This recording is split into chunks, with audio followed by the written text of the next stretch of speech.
Alright friends, I'm continuing the walk that I was on when I made my previous video. This one's going to be much quicker though. I worked my way asking all these questions about reality and the uncertainty and the unreliability of historical narrative and of the potential coming age of existential ambiguity, of even metaphysical ambiguity, if that is where we're headed. And I don't know. I don't know any better than anybody else. I kind of feel like maybe we are. But it's funny. A lot of times I spend a lot of time thinking about these things, which is, I mean, if you're following this channel, you probably do too. Why else would you be listening to me? But it's funny because sometimes it's a lot of fun and it's fulfilling, and it's like a deeper experience of reality, which I appreciate. Like I love contemplating the big questions, the big mysteries of life. At the same time, the flip side of that, the yang to that yin, is that it can sometimes become a little kind of like overwhelming and disheartening to be constantly questioning, like, what is the meaning of this? What is the meaning of it all? What is the purpose? Where is this going? Right? The negative side of that is that it can become a kind of despair, because the more you question things and the deeper you look, the more uncertain you tend to feel, or at least I do. And that can be fun, but then the yang to the yin is that it can get to the point where you just kind of want to throw up your hands and say, I don't know what the hell I'm supposed to be doing. I don't know what this reality is. I don't know what the point of life is, well, etc., etc. And it's funny because as I was walking, my mind instantly drifted back to the book of Ecclesiastes in the Old Testament, and this happens actually pretty often.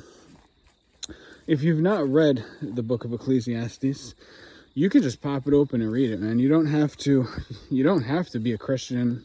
I don't even think you really have to be a spiritual. I'm pretty sure atheists could actually benefit from it.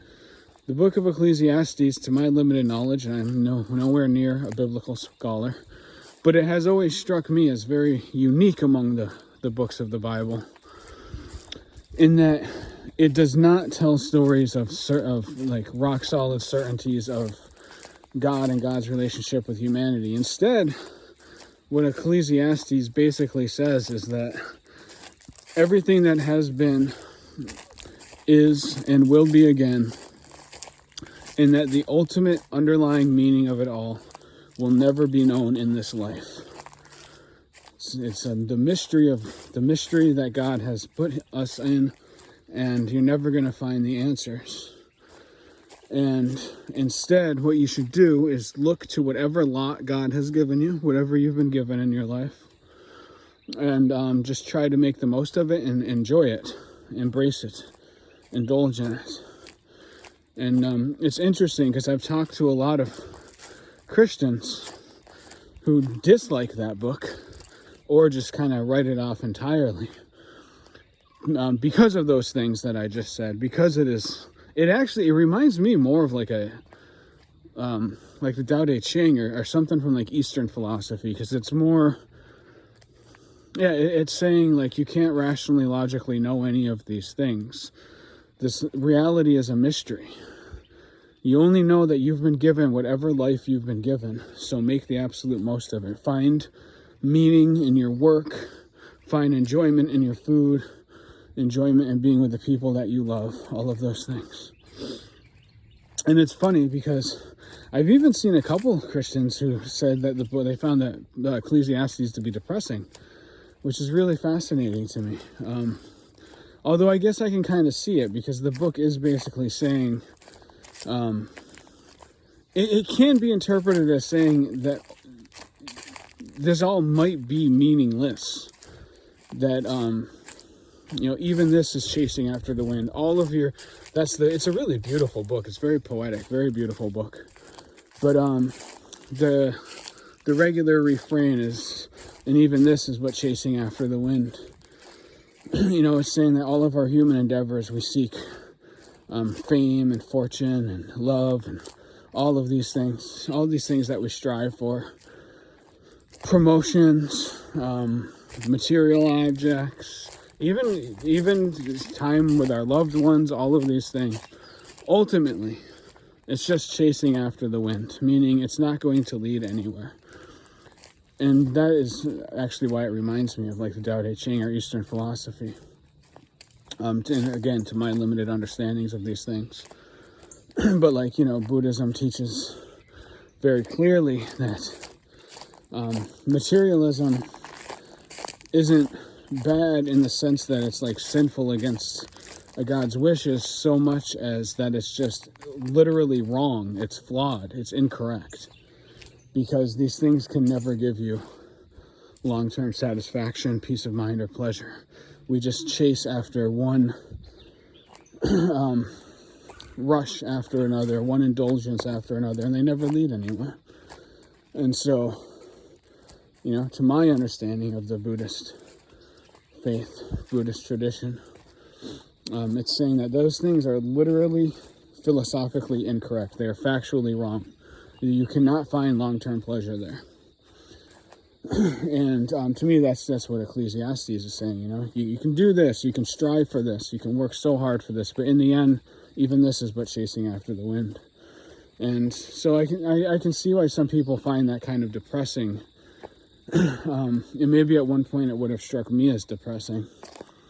But the wisdom of the book, the reason why I think my mind so frequently returns to the book of Ecclesiastes when I'm in these internal loops of trying to, of contemplating what it's all about, the big questions, the big mysteries, I think is because the wisdom is so simple and so true. And that the book of Ecclesiastes, and if you are not a Christian, I understand a lot of people who are not Christians have really negative feelings about the Bible. Like, I can understand that. I can sympathize with that. Seriously, check out Ecclesiastes. It is poetically beautiful and philosophically profound in the way that, in that simple way that, like Taoist philosophy is profound or something like that. It's not like a ride through like fractals and the holographic reality kind of profound. It's profound in that quiet kind of smirking, bowing kind of way. But and so the book of Ecclesiastes, which is, and the cool thing about this, Ecclesiastes was in the Old Testament, so that predated the life of Christ, so I'm not sure. I have no idea how old the book of Ecclesiastes actually is. Over 2,000 years old. And think about that, man. Over 2,000 years old, there was somebody or some people, and I don't know the story of the authorship. I think it's supposed to be by Solomon, but that scholars really doubt that it was actually written by Solomon. But either way, point is, all that time ago. Oh, and I forgot to include that. So the book is purported to be the testimony of Solomon, who was, I believe he was a king. He's a very powerful figure who he explored every single indulgence in life, and not only material indulgences, but like I think the pretty overt implication in there was that he was an occultist, and I know that a lot of occult grimoires are in reference to Solomon. I think some of them are actually supposedly taken directly from Solomon's teachings, but basically he delved into everything from material to spiritual, and at the end came out saying, you know what, even this was but chasing after the wind. I went in search of all these grand and profound things, and even this was but chasing after the wind. This is what I came to. Went in this big, elaborate, fascinating, amazing circle and came back to this simple truth that we can never truly grasp or understand what this reality is, or why we were here, or what God's ultimate plan is, or if you're an atheist, just whatever the construction of the universe is for, if anything, right? Even if there is a purpose to it, even if there is a meaning to it, we can't know it. We never will. This was somebody who was writing this thousands of years ago, and here I am today, still walking through the woods, still thinking about the same kinds of things he was thinking about, and still coming away with shrugging my shoulders going, dude, I don't know, right? And so in Ecclesiastes, it's saying that is just the way that it is.